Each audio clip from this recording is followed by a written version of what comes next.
Media మిత్రులు నమస్కారం.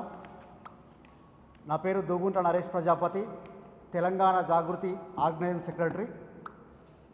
ఈరోజు కేంద్ర రాష్ట్ర ప్రభుత్వాలు బీసీల పేరు మీద ఉన్నటువంటి బిల్లును ఏదైతే శాసనసభలో బిల్లు చేసి పంపించారో వాటిని తాత్సారం చేస్తూ కేంద్రంలో ఉన్నటువంటి బీజేపీ పార్టీ, రాష్ట్రంలో ఉన్నటువంటి కాంగ్రెస్ పార్టీ బీసీలను కేవలం రాజకీయ ఓట్లు వేసే యంత్రాలనే చూస్తున్నది తప్ప వారి యొక్క మనోభావాలకు అనుకూలంగా మాత్రం ఏ రాజకీయ పార్టీ పనిచేయట్లేదని చెప్పి ఈరోజు స్పష్టమవుతా ఉంది.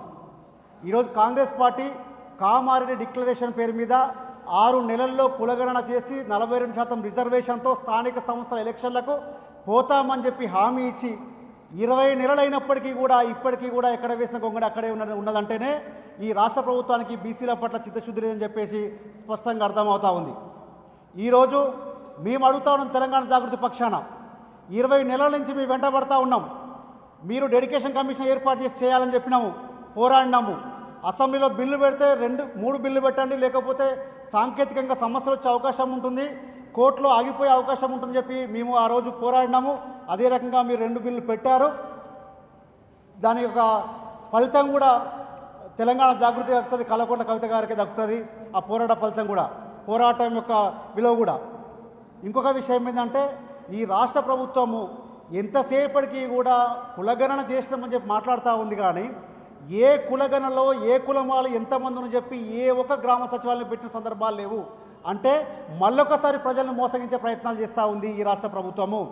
దాంతోపాటుగా కామారెడ్డి డిక్లరేషన్లో వారు ఇచ్చిన హామీలు ఏంటంటే ఎంబీసీకి ప్రత్యేక మంత్రి శాఖ ఏర్పాటు చేస్తా అన్నారు. దీనికి ఏ రాష్ట్రపతి అనుమతి అవసరం లేదు కదా. మరి ఎందుకు ఈ రాష్ట్ర ప్రభుత్వం దానికి నిర్ణయం తీసుకోలేకపోతా ఉంది? నిజంగా ఈ రాష్ట్ర ముఖ్యమంత్రి చిత్తశుద్ధి ఉన్నట్లయితే ఎంబీసీ రాష్ట్ర శాఖని, మంత్రి శాఖని ఎందుకు ఏర్పాటు చేయట్లని చెప్పి మేము జాగృతి పక్షాన సూటిగా ప్రశ్నిస్తూ ఉన్నాం. అదే రకంగా ఈరోజు జిల్లా కేంద్రాలలో 50 కోట్లతోని జయశంకర్ ఐక్యతా భవనాలు, బీసీ ఐక్యతా భవనాలు ఏర్పాటు చేసి దాంట్లోనే ప్రెస్ క్లబ్లు, దాంట్లోనే హాళ్ళు అన్నీ ఏర్పాటు చేసి లైబ్రరీలు ఏర్పాటు చేస్తూ ఉన్నారు. కానీ ఏ ఒక్కడు కూడా ముందు పడలేదు. అంతేకాకుండా ఈరోజు ప్రతి మండల కేంద్రాల్లో 50 దుకాణాలు ఏర్పాటు చేసి వృత్తి కులాల వాళ్ళకందరికీ కూడా ఉచితంగా ఇస్తామని చెప్పి ఈ కాంగ్రెస్ పార్టీ హామీ ఇచ్చింది. కానీ అక్కడ కూడా ఒక్క అడుగు ముందు పడే సందర్భాలు లేవు. ఇప్పటికీ మేము డిమాండ్ చేస్తూ ఉన్నాం, 42% రిజర్వేషన్ల దిశగా మీరు అడుగు ముందుకు వేయకపోతే రాహుల్ గాంధీ ప్రధానమంత్రి అయిన తర్వాత చేస్తామని మీరు అనుకుంటే మాత్రం రాహుల్ గాంధీకి కూర్చు దొరకడం పక్కన పెడితే మీ ముఖ్యమంత్రి కూర్చు ఊడగొట్టే బాధ్యత తెలంగాణ బీసీలు తీసుకుంటా చెప్పేసి నేను ఈరోజు పత్రికాముఖంగా తెలియజేస్తూ ఉంటా ఉన్నాను. అదేవిధంగా ఈరోజు రాష్ట్రంలో ప్రధానమైనటువంటి సమస్య 42% రిజర్వేషన్ల మీద అందరూ బీసీలంతా కూడా ఒక్కతాటిపై పోరాడుతున్నటువంటి క్రమంలో బీసీల కోసం 23 దశాబ్దాలుగా 4 దశాబ్దాలుగా కష్టపడుతున్నటువంటి ఆర్ కృష్ణయ్య గారు ఇందిరా పార్కు దగ్గర సత్యాగ్రహ దీక్షను 25 నాడు వాళ్ళు చేస్తూ ఉన్నారు.